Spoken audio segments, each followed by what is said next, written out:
noite, família! Como vai você? Hoje, mais uma vez, estamos juntos aqui no consultório e queremos que seja um bom encontro para você e para nós também. Vamos falar muito sério hoje sobre a possibilidade do ensino da ideologia de gênero nas escolas. Nós precisamos parar e pensar sobre isso de modo muito sério. Está prestes a ser aprovado um documento que tornará obrigatório no currículo oficial da educação no Brasil, em escolas públicas e particulares, o ensino da ideologia de gênero, contrariando o desejo de maior parte das famílias no Brasil. E para começar o nosso programa, já te dizendo do que nós vamos falar, quero chamar agora um vídeo que vai trazer um panorama da nossa conversa de hoje, recapitulando do que já aconteceu nos últimos anos, o que vem acontecendo, da proposta do Ministério da Educação junto às escolas, enfim. Queremos que esse assunto seja debatido em família, de modo equilibrado, e a nossa convidada de hoje é uma advogada que vem com muito boa vontade esclarecer para nós o que diz a lei sobre os direitos da família, sobre os limites que devam ser respeitados. É a doutora Damares Moura. Bem-vinda e muito obrigada por aceitar o nosso convite. Eu que agradeço, Darleide. É sempre uma alegria e um prazer estar aqui no seu programa. Obrigada. Então vamos acompanhar juntas, eu, doutora Damares, e você.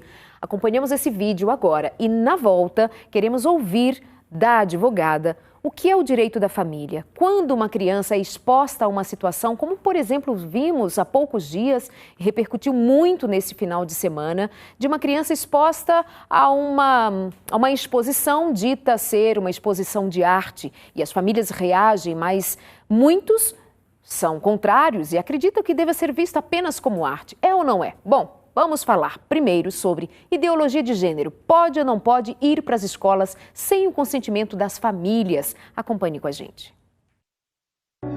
O número de crianças confusas sobre o próprio sexo está explodindo. E você, quer que o seu filho faça parte dessa estatística? Acredito que não, pois a ideologia de gênero desconstrói a identidade humana por onde ela passa. Você sabia que na Inglaterra, nos últimos 5 anos, subiu 1000% o número de crianças que se submetem a tratamento transgênero? E na Escócia, mais de 500% apenas nos últimos 4 anos? Isso não é por acaso. O número de crianças confusas a respeito do próprio sexo está explodindo nos países que promovem a ideologia de gênero em suas escolas. E por que isso? Simples.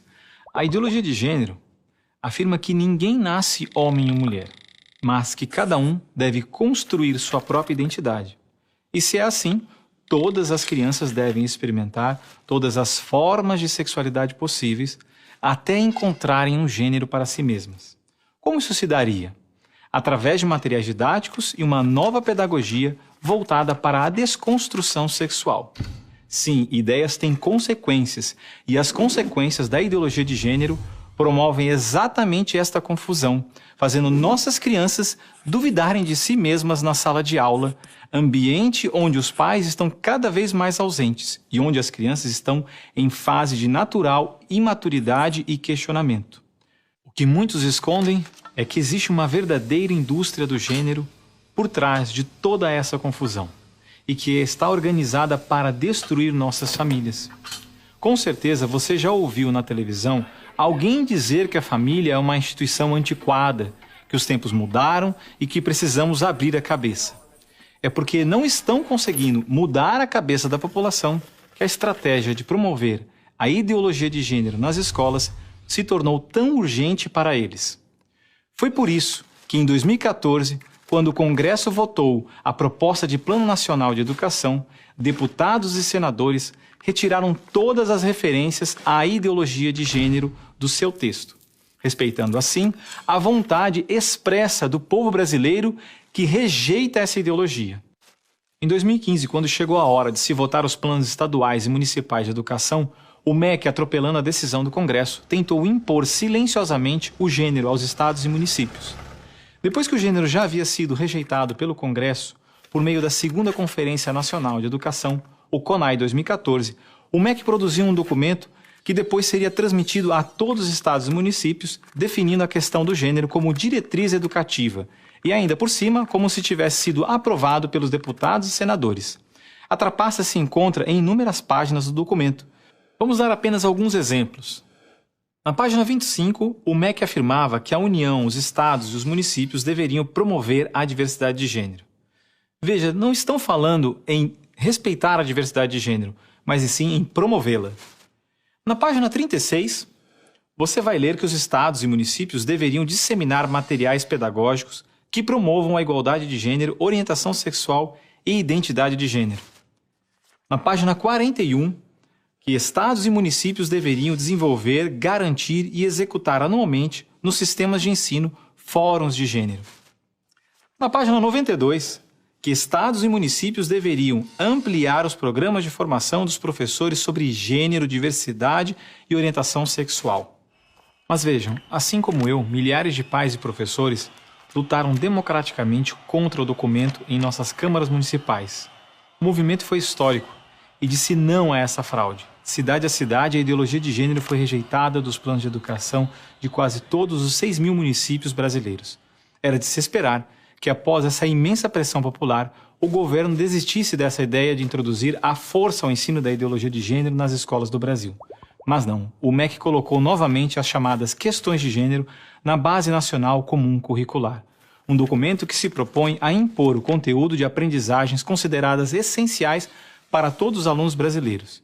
Se for aprovada, a base deverá ser implementada por todas as escolas do Brasil, não só na rede pública, mas também na rede privada. Na prática, o documento propõe os seguintes absurdos nas nossas escolas. Na página 159, está escrito que o professor de artes deve desenvolver as aulas discutindo experiências corporais, pessoais e coletivas, de modo a problematizar questões de gênero e corpo.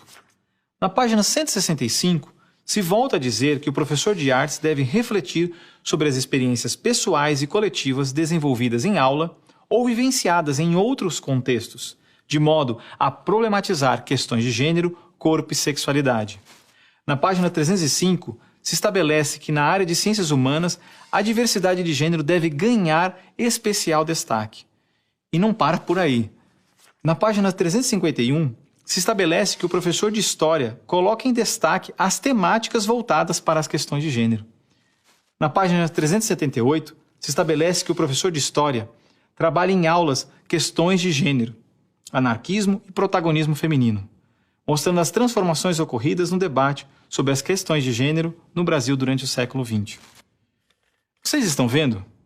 A ideologia de gênero está presente no documento, é explícito, e o governo brasileiro demonstra com isso ignorar a vontade popular. Se a base for aprovada, terá valor de lei e será obrigatória. A ideologia de gênero será imposta de forma autoritária como a única moral permitida, quer os pais queiram ou não. Mas o que diz a nossa Constituição? Diz que a educação é dever do Estado e da família, e que o Estado deve criar todos os meios legais necessários que garantam à família a possibilidade de se defender contra qualquer programa, prática ou propaganda que contrarie o respeito aos valores da família. E ainda mais, o artigo 26 da Declaração Universal de Direitos Humanos diz que os pais têm prioridade de direito na escolha do tipo de educação que será ministrada a seus filhos. Não vamos aceitar a imposição deste absurdo sobre os nossos filhos. O governo pretende aprovar a Base Nacional Comum Curricular ainda este ano de 2017. Por isso, pare, reflita e nos ajude enquanto ainda é tempo. E compartilhe esse vídeo com pais, professores, diretores de escola, vereadores, lideranças de sua comunidade. Ninguém pode ficar indiferente. A ideologia de gênero deixa marcas que ficam para sempre. Muitos de nós recebemos em grupos das redes sociais vídeos como este e muitos ficam pensando, é verdade, não é verdade? O conteúdo é verdadeiro ou há muito de um grupo defendendo o seu ponto de vista? Mas e o que diz a lei? O que está na Constituição? Quais são os direitos da família e os direitos das crianças? Até que ponto nós temos que tomar posse daquilo que é a favor da família com consciência, como bons cidadãos, especialmente, antes de tudo, antes mesmo de darmos a nossa opinião aleatoriamente? Então, a proposta é conversar com você, ouvir a você também, mas ouvir especialmente a quem tem um conteúdo embasado na lei, como é o caso da nossa convidada de hoje, a doutora Damares Moura. Doutora Damares, o que ouvimos agora, o que vimos agora, faz sentido?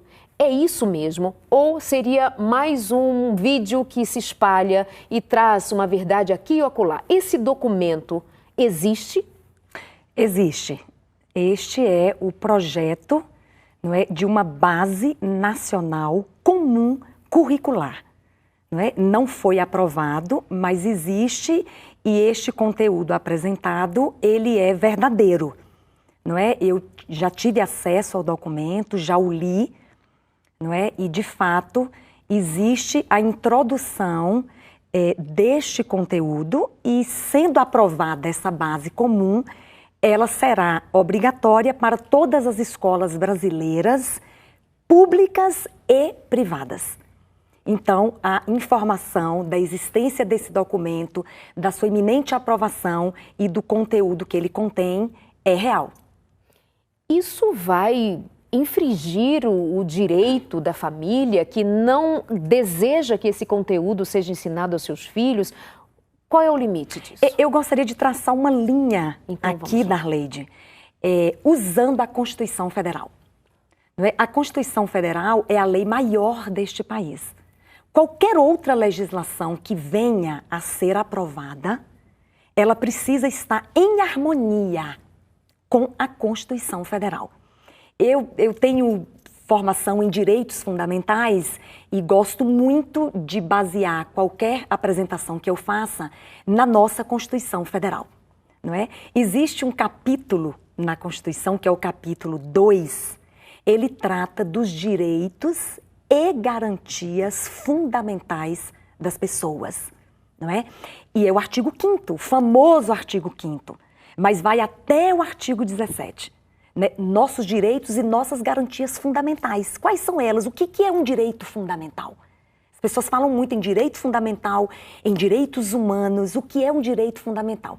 É aquele que um país considera como sendo um direito sem o qual os seus cidadãos não têm vida plena, não têm vida digna. Então, o legislador brasileiro, ele elegeu, lá no artigo 5º até o 17, tudo que o Estado brasileiro considera como um direito fundamental dos seus cidadãos, sem os quais eles não têm vida digna.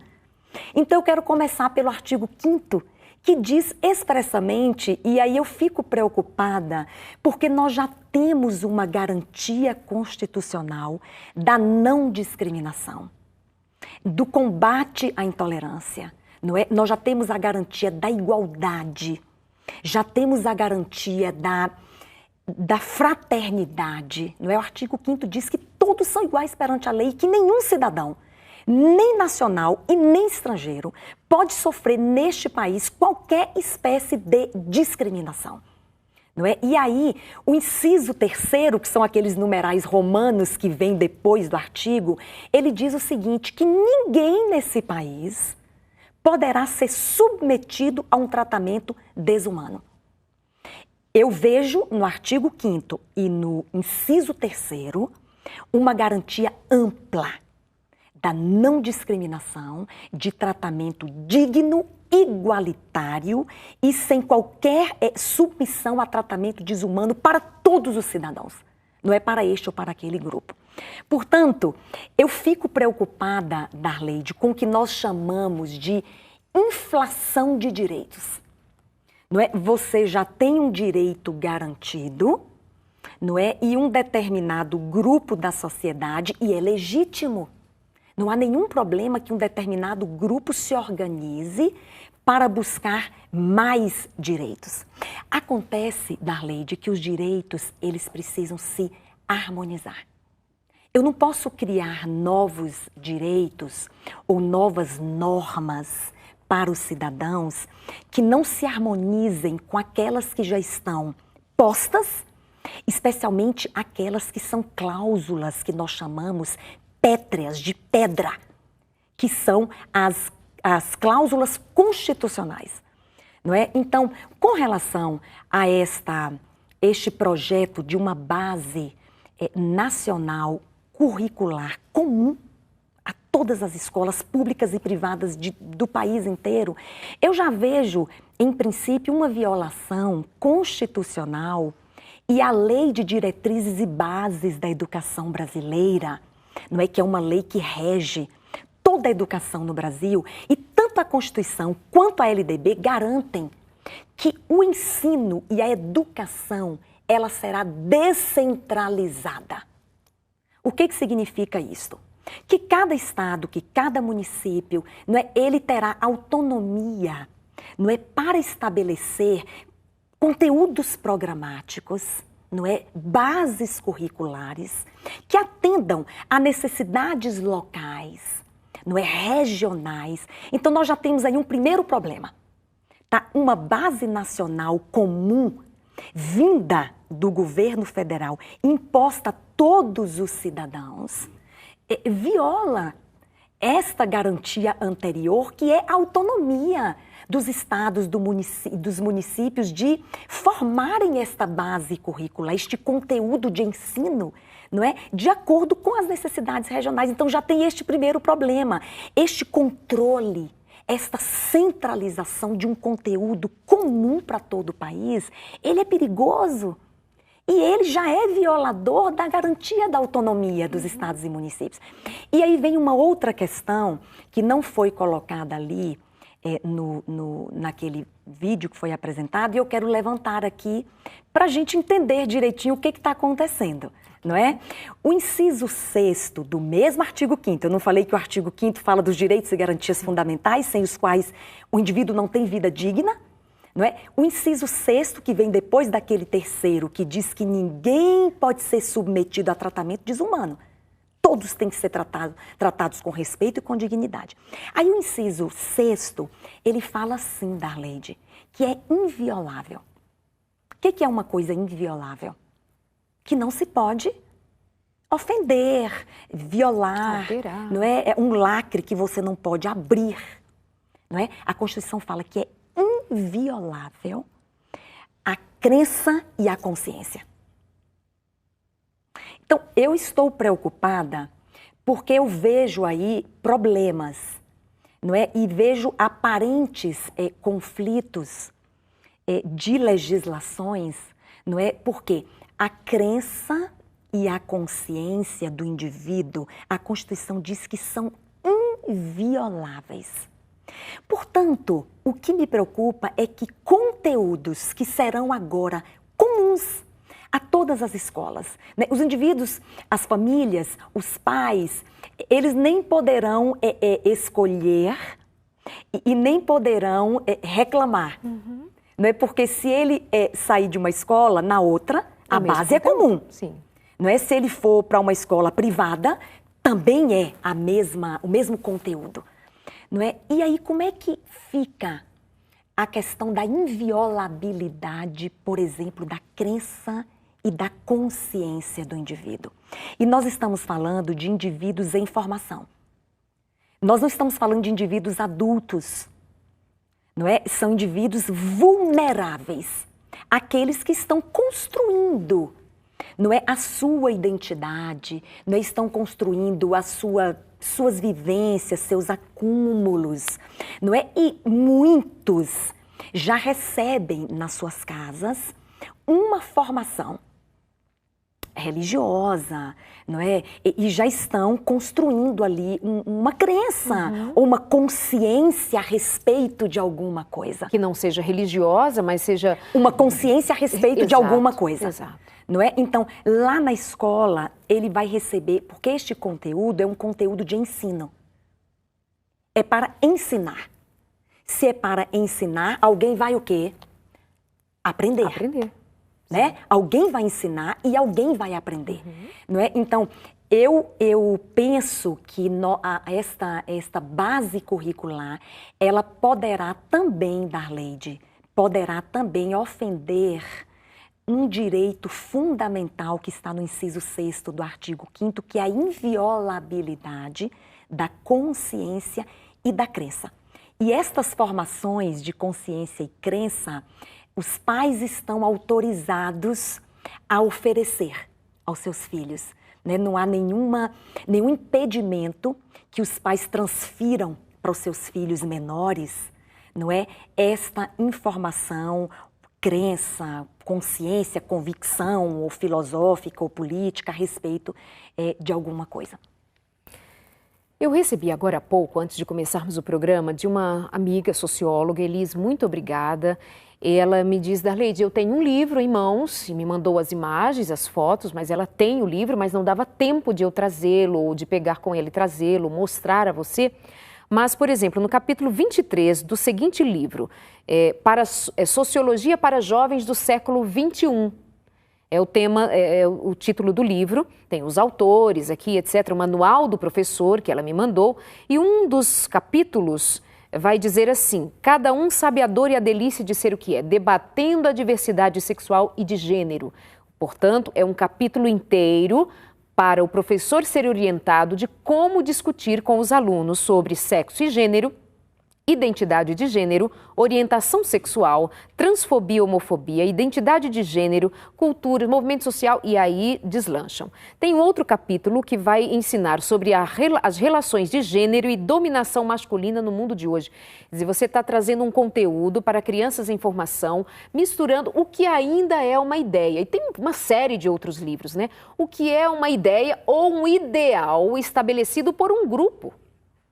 O que é um ideal estabelecido por um grupo não significa que é ciência indo para as escolas. Doutora, enquanto a gente continua falando sobre a criação de material e essa insistência de levar às escolas um conteúdo que não é científico, nós vamos mostrando que há outros livros, inclusive, produzidos. Pode jogar aí, produção? Olha, temos este livro que é para trazer o tema sexualidade, Corpos, Gêneros e Sexualidade, outro livro já produzido, Sexualidade e Escola compartilhando saberes e experiências, construindo a igualdade na diversidade, gênero e sexualidade na escola, a diversidade sexual na educação e os direitos de cidadania LGBT na escola, diversidade sexual nas escolas. É um tema que está sendo exaustivamente trabalhado para ser levado às escolas e, vou repetir, não é ciência, nem de longe, é apenas uma ideologia. Doutora Damares, o que é uma ideologia? Então, uma conceituação ampla da palavra ideologia, não é aquilo que é o ideal. Ideologia vem do que é o ideal ser daquela maneira. Isso também me preocupa, não é? Porque o ideal, ele não pode ser determinado numa base curricular comum nacional. Não me parece, Darleide, que seja adequado introduzir na escola aquilo que é considerado ideologia. Não é que é uma construção não científica, como você já ressaltou, não é?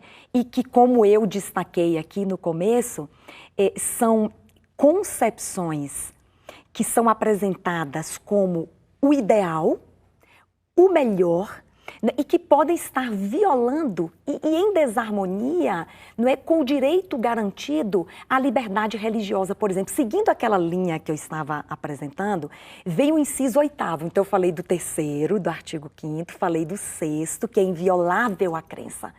Então o Estado não pode promover, porque a questão aí é a promoção.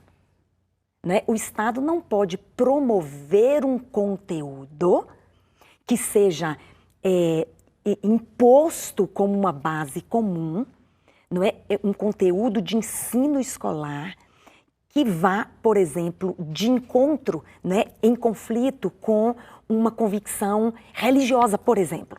Né? O inciso 8º do artigo 5º diz assim: ninguém. As palavras são muito conclusivas, não é? Ninguém será privado de direitos em razão de sua crença religiosa. É textual. Não é? Que direitos são esses? Quais os direitos? Eu não posso ser privado de que direitos por causa da minha crença religiosa? Não é? Direito, por exemplo, à liberdade, não é? A autodeterminação. São direitos que não podem ser violados em razão da minha crença religiosa.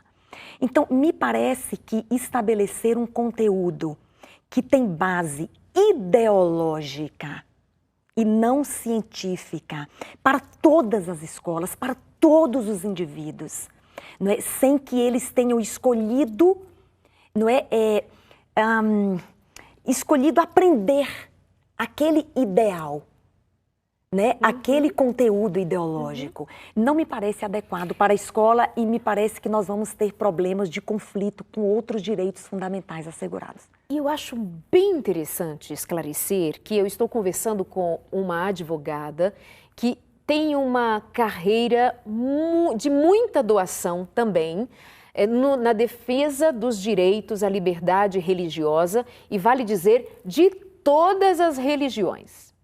O direito do que segue uma religião afro, o direito do que não tem religião nenhuma, o direito do que é evangélico, do que é católico. Então, essa é uma postura que vai, a partir do direito, garantir o direito de todos à sua liberdade de crença e não, dizendo isso, eu estou também querendo dizer, ou melhor, implicitamente e explicitamente dizendo a você, acredite, não é em defesa do que é evangélico e do que é católico e do que...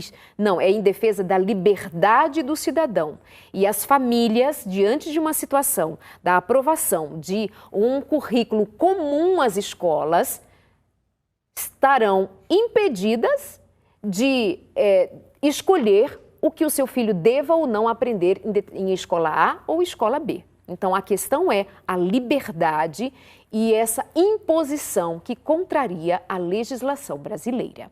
Nós vamos para o nosso rápido intervalo e queremos voltar rapidinho para continuarmos conversando com a doutora Damares Moura e queremos ter você aqui. Tem muitas perguntas para a gente já chegando. Os pais estão querendo saber, professores querendo saber como lidar com essa questão, caso venha a ser aprovada. Mas vamos, é rapidinho e já estamos de volta.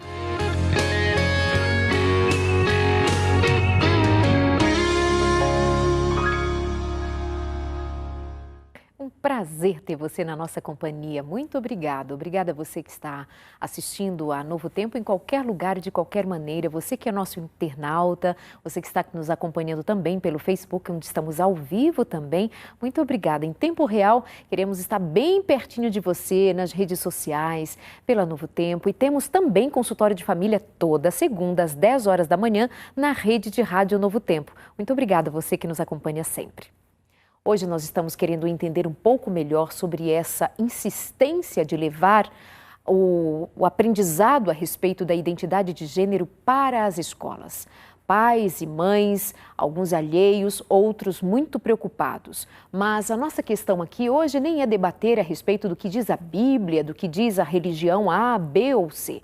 Nós queremos saber se há alguma coisa em torno dos direitos de cada um de nós, o direito da família, que seja resguardado em lei, na Constituição. E no primeiro bloco, com a participação da nossa convidada de hoje, a convidada especial, a doutora Damares Moura, que ela é especialista em direitos fundamentais da pessoa humana, atua na Comissão de Liberdade Religiosa e da Comissão de Vitimologia e Criminologia da OAB de São Paulo e vem nos ajudar a entender, a partir do direito, do que diz a lei, a respeito dessas questões que estamos vendo e acompanhando de modo alarmante, deixando a muitos de nós assustados, outros achando que está tudo bem, é tudo normal. Mas é normal mesmo? É normal que uma criança, por exemplo, doutora Damares, foi a discussão mais recente de uma criança participando do que é chamado de uma mostra cultural no museu em São Paulo, num dos museus em São Paulo, Museu de Arte Moderna, e gera esse grande debate. Mas opinião A, opinião B é uma coisa. Agora,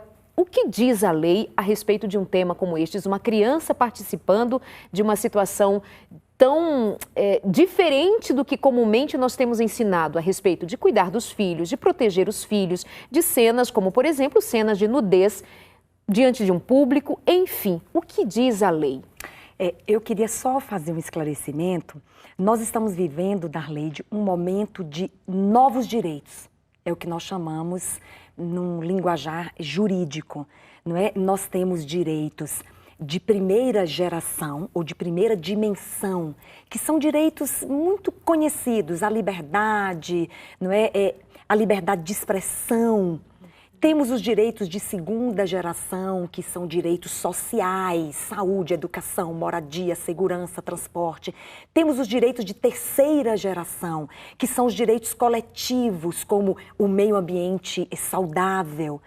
E agora tem os direitos de quarta e quinta geração, que eu tenho chamado de novos direitos, que envolvem as novas tecnologias, envolve regulamentação da internet, não é? Envolve, por exemplo, engenharia genética, envolve essa questão de gênero, são novos direitos, direitos de quarta e quinta geração.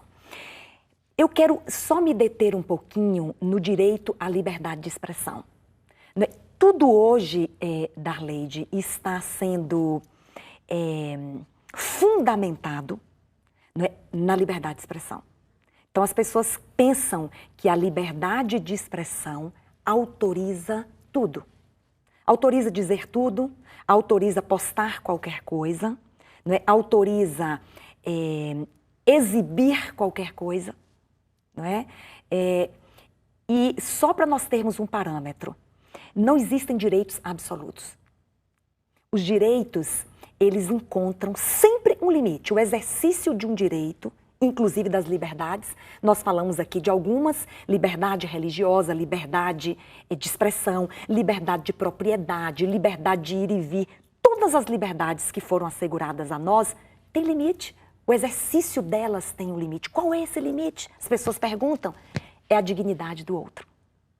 Todas as vezes que eu exercer um direito de modo a constranger, de modo a expor alguém, de modo a submetê-lo a tratamento vexatório, humilhante, degradante, desumano, qualquer exercício do direito que viole o que é dignidade, Darleide? Que também todo mundo está falando.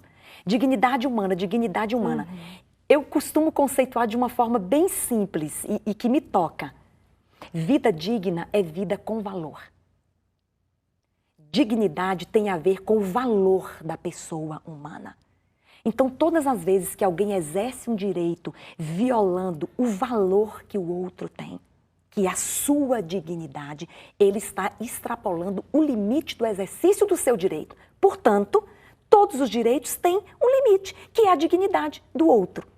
Então, agora transpondo para essa situação recentíssima, né, que está aí nas mídias, enfim. Ali, Darleide, eu vou novamente usar a lei. O que está mais envolvido naquele problema é o Estatuto da Criança e do Adolescente. Eu vou citar aqui 2 artigos que deixam claro que a lei impede que uma criança e um adolescente, que o Estatuto da Criança considera um indivíduo em formação, um indivíduo vulnerável, não é? O artigo 71 e o artigo 240 impede qualquer espécie de submissão de uma criança e de um adolescente, não é? Seja em espetáculos, seja numa situação de lazer, de cultura, de entretenimento, né? Qualquer relação de convivência que envolve criança e adolescente, é preciso colocar a salvo este indivíduo de qualquer tipo de exposição, situação vexatória, exploração de qualquer natureza, inclusive de natureza sexual, violência, não é? Vexame, humilhação. A criança, ela está protegida, a criança e o adolescente estão protegidos pelo Estatuto da Criança e do Adolescente exatamente por ser um indivíduo em formação, suscetível a influências, a constrangimentos, a sofrimento, não é? A violação da sua integridade física e emocional. Mas um e outro vai dizer que aquela criança estava acompanhada da mãe, vai dizer que ele estava sorrindo. Ouvi outros dizendo que inclusive viu brilho nos olhos, que elas sorriam e que estava tudo bem. E um ponto principal, esse primeiro que eu citei, a mãe estava ali e autorizou. O artigo 240 do Estatuto da Criança e do Adolescente diz que qualquer tipo de situação ilegal a que uma criança seja exposta, e eu considero, eu assisti também o vídeo, né, eu tenho uma outra avaliação. Né? Me pareceu que a criança estava constrangida.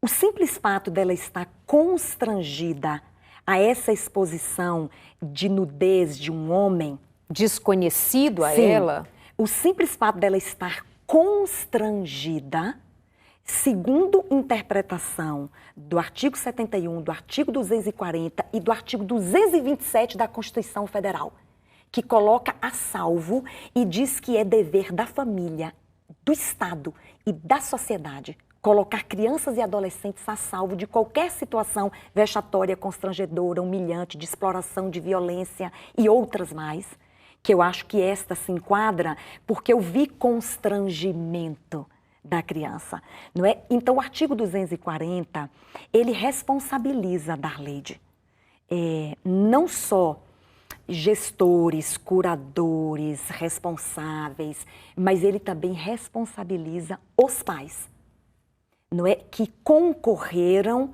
ou que autorizaram, até porque uma criança e um adolescente, eles só podem, por exemplo, participar de um espetáculo onde haja, por exemplo, cenas de nudez com uma autorização judicial. O juiz precisa autorizar que uma criança participe e dificilmente isso vai acontecer, porque a criança, com prioridade, ela é colocada a salvo de situações que possam constrangê-la e que possam interferir neste indivíduo que está em formação. Aquela situação, da forma como está posta e como a gente assiste no vídeo, segundo a interpretação do Estatuto da Criança e do Adolescente, artigo 71, artigo 240 e artigo 227 da Constituição Federal, a meu julgamento, houve ali violação do direito da criança e do adolescente, impostos, não é, trazidos no Estatuto da Criança e do Adolescente, e acho que ali algumas responsabilidades poderão ser apuradas. Então, até mesmo o direito dos pais tem o seu limite. Sim. No que diz respeito ao trato com uma criança e uma adolescente, já que é uma pessoa em desenvolvimento. Especialmente no que diz respeito à exploração sexual, à exposição da criança a situações consideradas eróticas ou pornográficas, não é, que tenham um apelo sexual. Então, o direito da arte, o direito de expor arte, o direito de isto ou aquilo, esbarra em alguma coisa que é sagrada. Então, eu volto ao que eu acabei de explicar. O direito da expressão artística também não é um direito absoluto. É um direito que tem que ser exercido sem violar dignidade humana. Sem violar o que está garantido, por exemplo, no caso específico, à criança e ao adolescente. O exercício dos direitos encontra um limite, que é a dignidade humana, vidas com valor, não é? E especialmente tem que ser exercidos nos limites da lei. O direito a uma liberdade só pode ser exercido nos limites da lei. E no meu entendimento, houve, segundo o que nós vemos ali, violação ao direito da criança e do adolescente no ECA. Ok, então não é só uma mera opinião, não é somente um eu acho. É alguma coisa que há um respaldo para, em cima do que está escrito na lei, nós possamos, inclusive, pensar mais profundamente do que simplesmente irmos para o debate nas redes sociais ou mesmo em família, dizendo eu penso, eu acho. Vamos ter um ponto de partida. Um ponto de partida é o que está escrito a respeito dos direitos da criança e do adolescente, o que está escrito a respeito dos direitos da família, como já bem citado pela doutora Damares anteriormente no primeiro bloco. Nós precisamos estar seguros de que não é uma revanche, uma briga entre direita e esquerda, entre A, B, religiosos, não religiosos, que nós temos que cuidar com o que nós estamos oferecendo às crianças, aos adolescentes, à família. Que tipo de experiência, uma ideia surge e simplesmente se levanta de cabeça erguida, contrariando os pilares da família, das tradições, dos costumes e da fé milenar. De repente alguém aparece, um sociólogo, um PhD, aparece na Alemanha, nos Estados Unidos, na Suécia e traz uma ideia. Essa ideia toma corpo no discurso feminista, no discurso aqui, acolá, e vai tomando corpo e vai dizendo assim: homem e mulher não existe, isso é invenção da sociedade. E agora este grupo propõe desfazer tudo isso e construir um novo jeito de viver. Quando nós vamos considerar o que diz a ciência, a psicologia, por exemplo, a respeito da saúde mental das pessoas.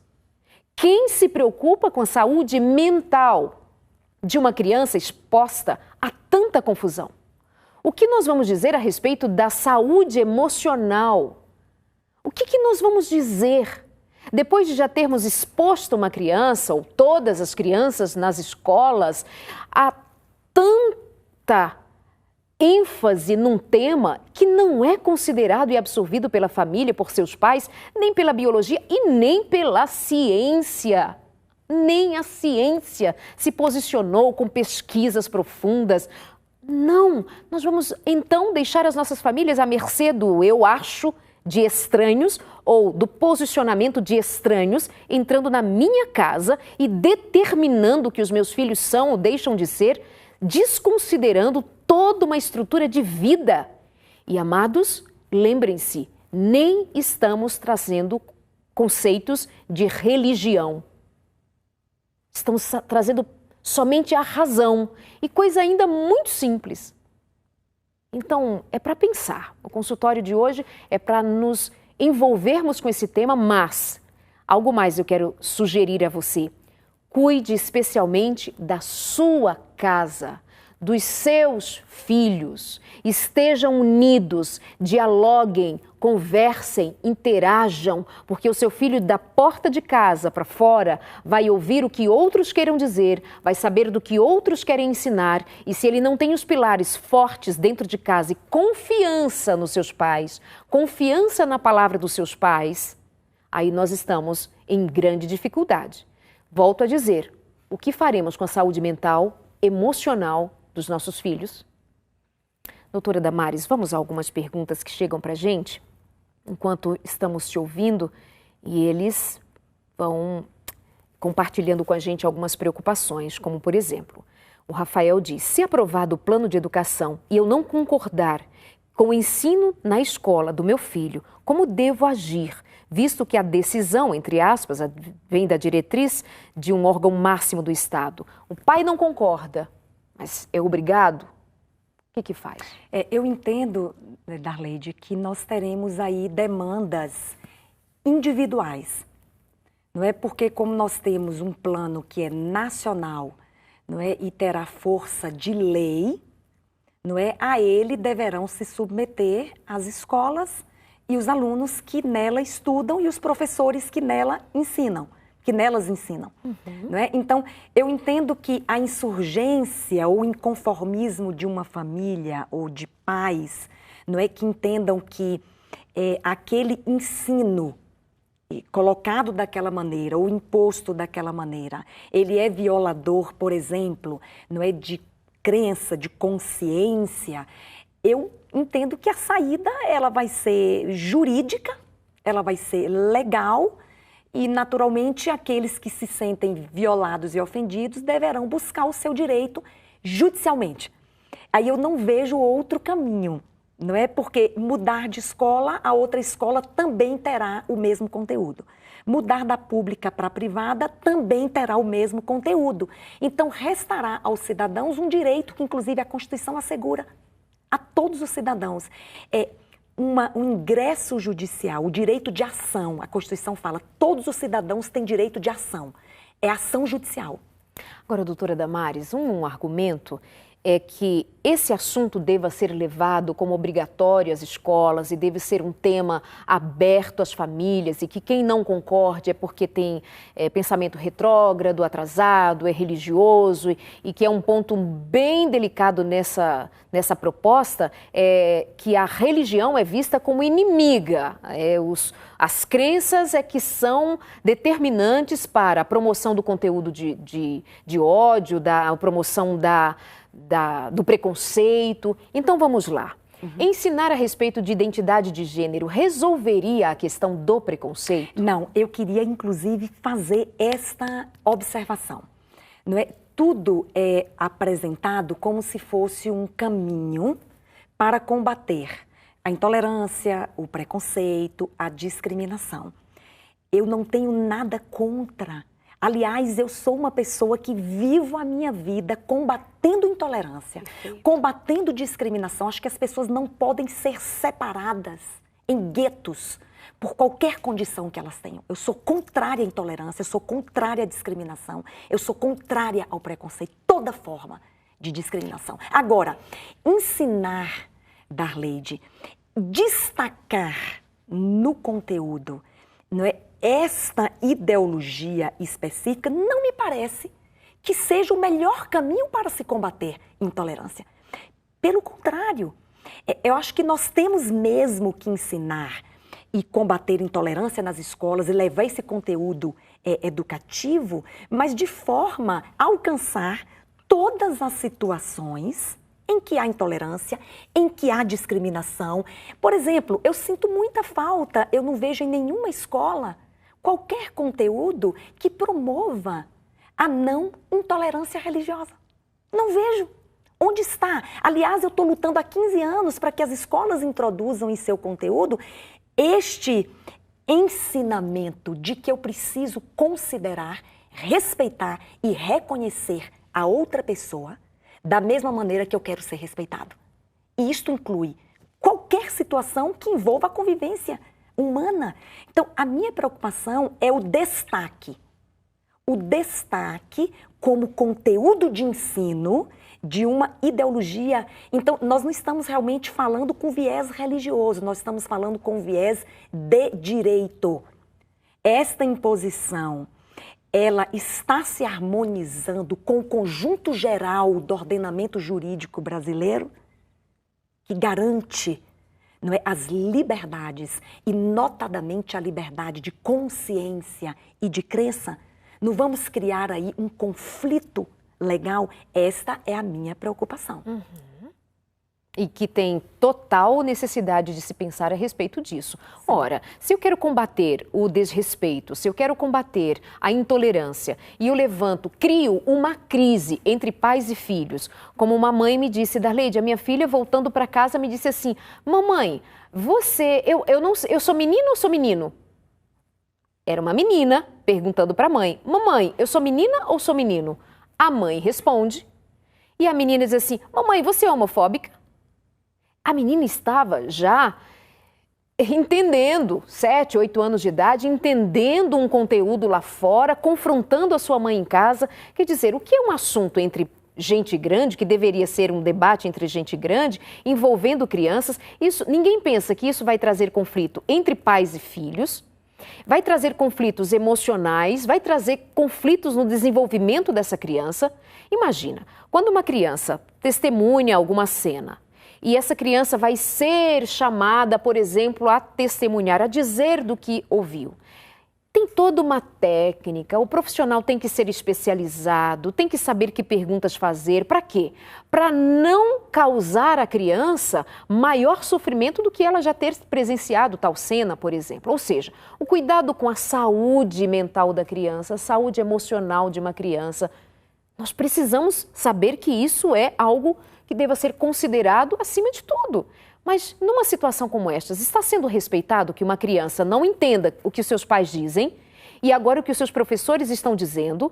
Há esse conflito e quem se importa com elas?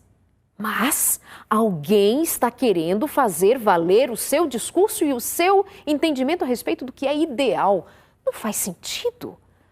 As pessoas estão sendo desconsideradas e desrespeitadas simplesmente porque alguém acha que deva ser introduzido esse tema e sermos obrigados a receber isso de goela abaixo e que está tudo certo. Lancemos fora toda a nossa crença, lancemos fora a Bíblia, lancemos fora o Alcorão, lancemos fora, o que mais? Os preceitos de outras religiões, eu estou citando aleatoriamente, desprezemos o que milenarmente a cultura judaico-cristã pensa e ensina, dispensemos e desprezemos, porque afinal de contas, o mundo vai de mal a pior só porque a sexualidade das pessoas não está bem resolvida. As pessoas nos poderes, elas são desonestas porque sua sexualidade não está resolvida. Se eles tivessem nascido sabendo que eram livres para escolher ser homem ou mulher e que a biologia não influenciava em nada, talvez ele não fosse corrupto. Eu acho que o problema da corrupção e do caráter tem a ver com o fato de ele ter sido ensinado numa cultura judaico-cristã. Deve ter sido isso, não? A situação das escolas vai bem ou vai mal? Vai muito mal. A alfabetização no Brasil vai mal. Nunca chegamos a um patamar de qualidade. Então, como nós estamos muito bem, faltando assunto para trazer à sala de aula, vamos arriscar trazer isto aqui, não é?